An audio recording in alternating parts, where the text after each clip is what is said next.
Bismillahirrahmanirrahim. Assalamualaikum warahmatullahi wabarakatuh. Pada pertemuan hari ini kita akan mempelajari lanjutan dari model peluang linier yang telah kita pelajari minggu lalu. Kita akan mempelajari model regresi logistik. Jadi model regresi logistik ini untuk variabel respon kategori, sementara variabel prediktornya bisa kategori, bisa bukan kategori, atau bisa discrete, bisa. Berdasarkan yang telah kita pelajari kemarin di fungsi model peluang linier, fz sama dengan eksponensial z per 1 plus eksponensial z, atau fz sama dengan 1 per 1 plus eksponensial minus z. Ini sama saja. Bisa kita buat model regresi logistik itu dalam persamaan logit, yaitu log eksponensial pi per 1 minus pi itu sama dengan beta 0 plus beta 1 xi. Nanti hasilnya akan sama dengan model. Kemudian parameter model pada model regresi logistik kita bisa duga dengan menggunakan metode maksimum likelihood. Ini sesuai karena pada model regresi logistik ini responnya adalah kategori, kemudian dan ada ketidaknormalan galat dan ketidakhomogenan ragam galat. Karena kategori biner, jadi kemungkinannya ada dua, yaitu sukses gagal atau 01. Misalkan 1 kita beri simbol PI, ya, kemudian P ini adalah peluang, kemudian PY1 sama dengan 0, 1 minus PI, YI berdistribusi Bernoulli P. Ada n pengamatan, sehingga nanti akan berdistribusi binomial NIPI itu parameternya, dan nilai harapannya NIPI.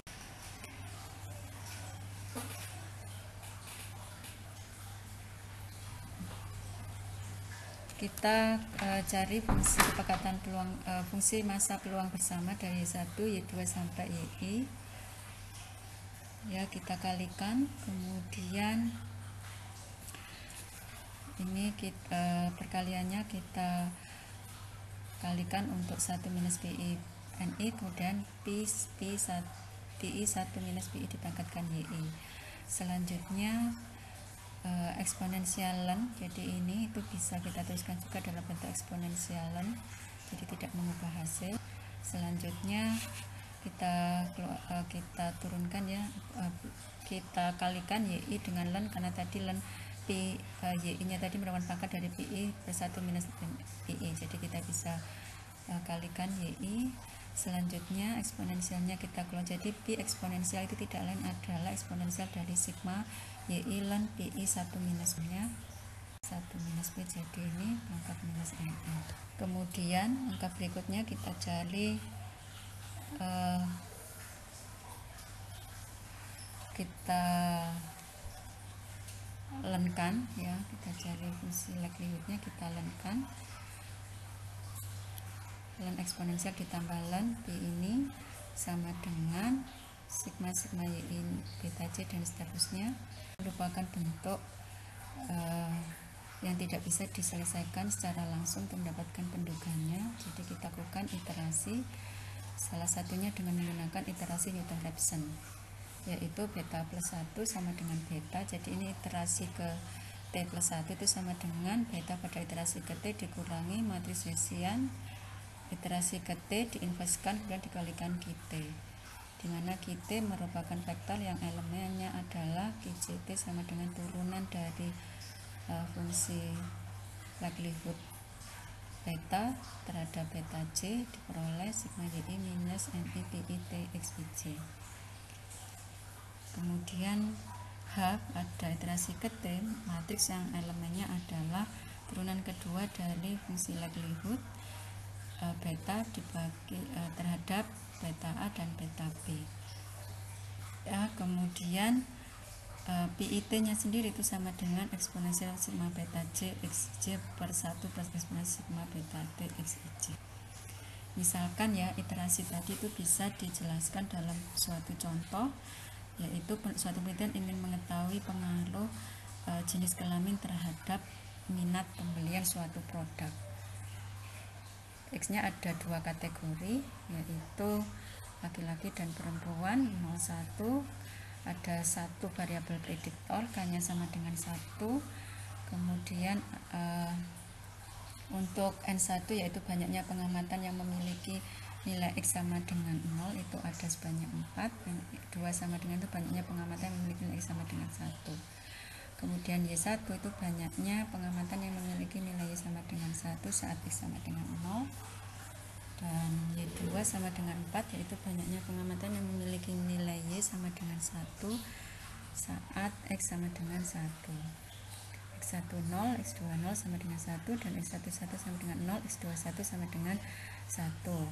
Untuk penentuan nilai awal kita tentukan beta 0 sama dengan 0 dan beta 1 sama dengan 0 untuk iterasi untuk nilai awal.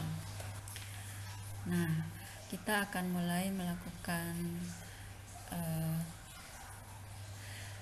tahap awal iterasi atau iterasi 0, yaitu menentukan nilai inisial untuk beta topi, di mana beta topi 0 ini kita berikan 0, beta 1 nya juga 0.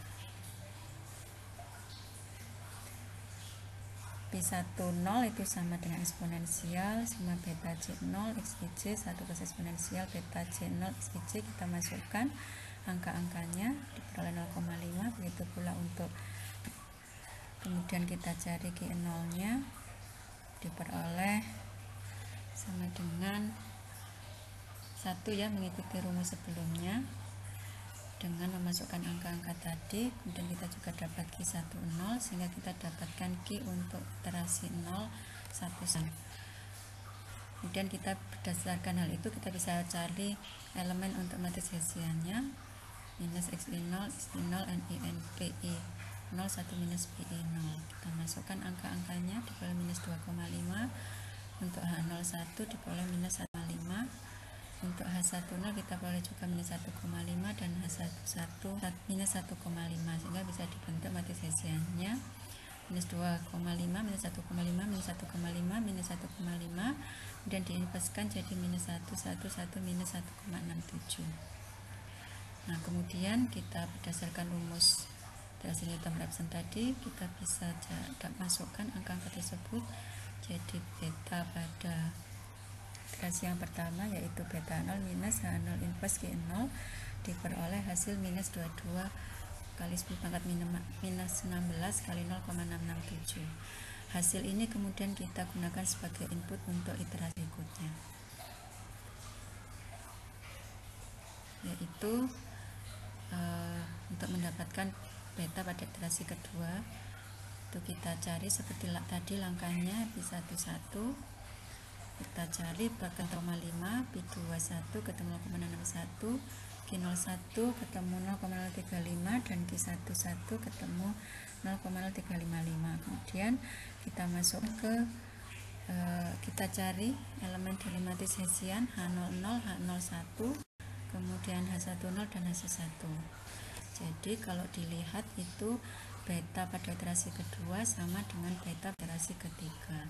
Jadi kita hentikan proses iterasi tersebut dan kita dapatkan beta top itu sama dengan 0,693. Jadi itu topi.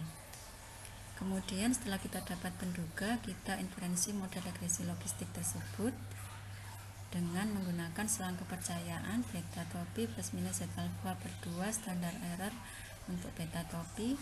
Kemudian kita bisa uji signifikan baik secara parsial maupun secara simultan.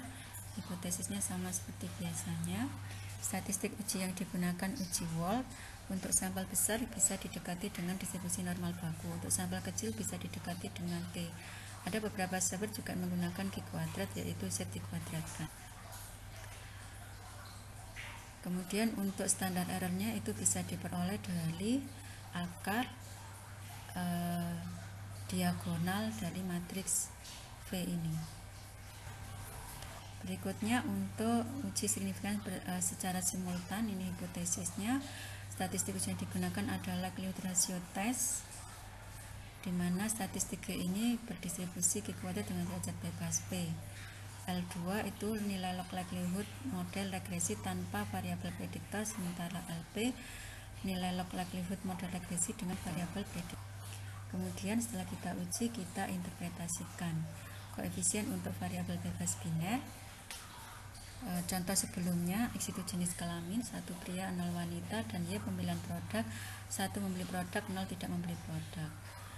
Kalau kita cari peluang laki-laki membeli produk, artinya bahwa Y sama dengan 1 bersyarat X sama dengan 1, itu E pangkat beta 0 plus beta 1, X ya, X nya sama dengan 1, jadi E beta 0 plus beta 1 per 1 plus eksponensial beta 0 plus beta 1.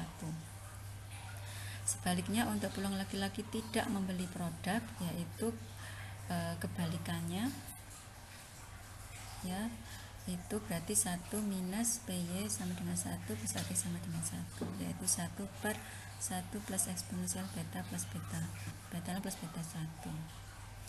Kemudian untuk peluang wanita membeli produk, itu Y sama dengan 1 bersyarat X sama dengan 0, karena tadi wanita itu sama dengan 0, itu sama dengan E pangkat beta 0 per 1 plus eksponensial beta 0. Untuk peluang wanita tidak membeli, kita kurangkan 1 minus E beta 0 per 1 plus E beta 0 sama dengan 1 per 1 plus E beta 0. Kemudian kita bisa cari juga odds ratio antara laki-laki dan wanita. Ya, kita cari dulu odds untuk laki-laki, yaitu perbandingan atau rasio antara laki-laki yang membeli dengan laki-laki yang tidak membeli. Untuk odds wanita itu rasio antara wanita yang membeli dengan wanita yang tidak membeli. Jadi yang menjadi base-nya itu penyebutnya, yaitu yang tidak membeli. Nah, odds ratio ini perbandingan antara laki-laki dengan wanita, baik membeli maupun tidak membeli, itu sama dengan E pangkat beta 1. Nah, GX itu sama dengan logs dari, kita logkan ya, kita logkan Y sama dengan 1 bersyarat X sama dengan Y sama dengan 0 bersyarat X sama dengan itu sama dengan beta 0 plus beta 1 XY ya. Jadi kita bisa logkan, nanti akan diperoleh beta 0 plus beta 1 XY. Nah, beta 1 sebagaimana kita tahu itu merupakan suatu gradien, yaitu selisih antara GXY plus 1 dikurangi GXY. Apabila kita masukkan XY yang pertama sama dengan 1 dikurangi X sama dengan 0, itu tidak lain log PY sama dengan 1 bersyarat X sama dengan 1. Ini untuk laki-laki dikurangi dengan log untuk wanita, odds wanita. Kemudian kita bisa peroleh hasilnya E pangkat beta 1. Ini merupakan odds ratio. Nah, interpretasi dari E pangkat beta 1 itu peluang laki-laki membeli adalah E pangkat beta 1 kali peluang perempuan, karena tadi laki-laki itu ada di bagian pembilang, yang wanita di penyebut. Kemudian nanti kita bisa susun garis lagi 15 untuk wirausaha yang memiliki penyakit jantung dan seterusnya. Selanjutnya kita duga itu kita bisa menggunakan software, karena kalau politokomus agak kesulitan jika kita lakukan secara manual menggunakan iterasi Newton-Raphson. Mungkin bisa dilakukan dengan menggunakan software untuk melakukan iterasi Newton-Raphson.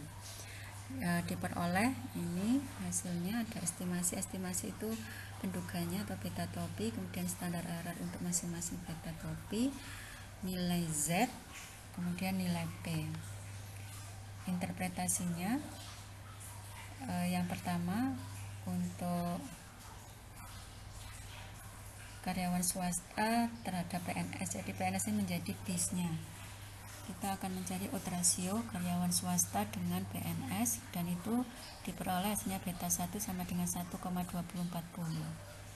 Odds rasionya itu sama dengan E pangkat 1,2040, artinya peluang karyawan swasta terkena penyakit jantung E pangkat 1,2040 kali dibandingkan PNS. Kemudian untuk wirausaha dibandingkan PNS itu diperoleh odds rasionya E pangkat 1,986. Artinya peluang orang yang bekerja sebagai wirausahawan atau wirausaha itu terkena penyakit jantung E pangkat 1,98 kali dibandingkan PNS. Kemudian untuk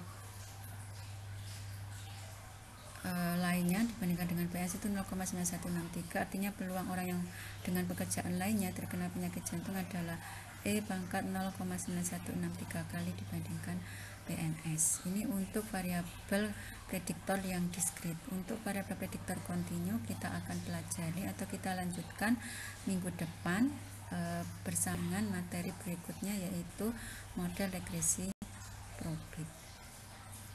Oke, baik, demikian mungkin yang bisa saya sampaikan pada pertemuan hari ini. Terima kasih. Wassalamualaikum warahmatullahi wabarakatuh.